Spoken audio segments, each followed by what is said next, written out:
Good morning all of you.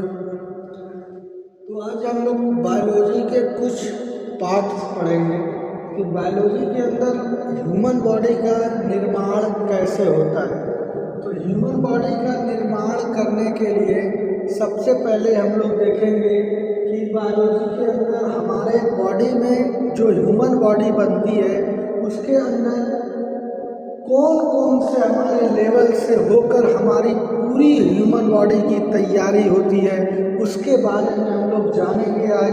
तो सबसे पहले हम लोग देखते हैं कि हमारे ह्यूमन बॉडी के अंदर सबसे पहले चीज़ होता है हमारा केमिकल लेवल। अगर केमिकल लेवल जान गए मतलब पहले हमारी बॉडी केमिकल छोटे छोटे केमिकल, जैसे मान लीजिए एग्जाम्पल के लिए sulphur, cobalt, zinc, calcium, nitrogen, इससे हमारी चीज़ मिलकर बनी होती है हमारा सेल। उसके बाद हमारा सेल बनता है छोटे छोटे केमिकल से, एटम से। तो सेल बनता है जिसको हम लोग बोलते हैं सेलुलर लेवल। तो सेल को ही हम लोग बोलते हैं सेलुलर लेवल, जो कि हमारे ह्यूमन बॉडी का structural and functional unit of life होता है ये सेलुलर लेवल। ठीक, तो अब छोटे छोटे मान लीजिए एग्जाम्पल के लिए एक सेल, ठीक, तो सेल के अंदर न्यूक्लियस होता है, तो सेल है।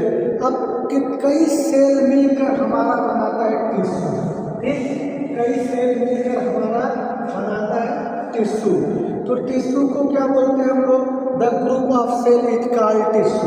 ठीक, तो मान लीजिए कि ये एक सेल है, 2 सेल, 3 सेल, 4 सेल, 5 सेल, ये हमारा क्या हो गया? टिश्यू हो गया। तो the group of cell is called tissue. ठीक, तो अब टिश्यू जब मिलते हैं, कई टिश्यू आपस में मिलते हैं तो हमारे बॉडी में क्या बनाते हैं? Organs level. जैसे एग्जाम्पल के लिए organ level heart, lung, kidney etcetera, जो भी है ये ऑर्गन्स लेवल्स होते हैं हमारे बॉडी में।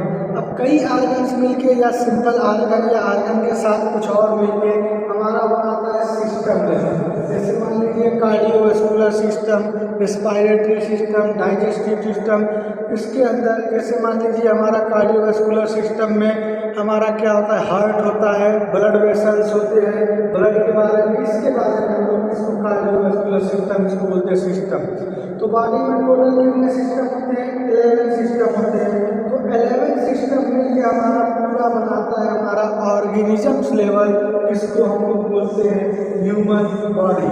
तो ह्यूमन बॉडी इसी तरह हमारी बनती है केमिकल लेवल से सेलुलर लेवल, सेलुलर लेवल से टिश्यू लेवल, टिश्यू लेवल से ऑर्गन्स लेवल, ऑर्गन लेवल से सिस्टम लेवल, उसके बाद हमारा है ऑर्गेनिजम्स लेवल, इसको हम लोग बोलते हैं ह्यूमन बॉडी।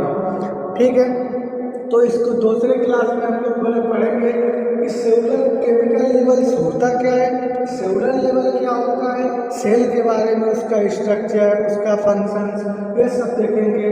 उसके बाद टिश्यू क्या होती है, ऑर्गन्स क्या होती है, तो हम लोग पढ़ाई करेंगे बायोलॉजी या ह्यूमन एनाटॉमी एंड फिजियोलॉजी के बारे में। उसके बाद कुछ और सब्जेक्ट है जैसे दवा के बारे में पढ़ेंगे, फार्माकोलॉजी के बारे में। तो ये सब इसको हम लोग धीरे धीरे करके स्टडी करेंगे। आज के लिए इतना ही, धन्यवाद।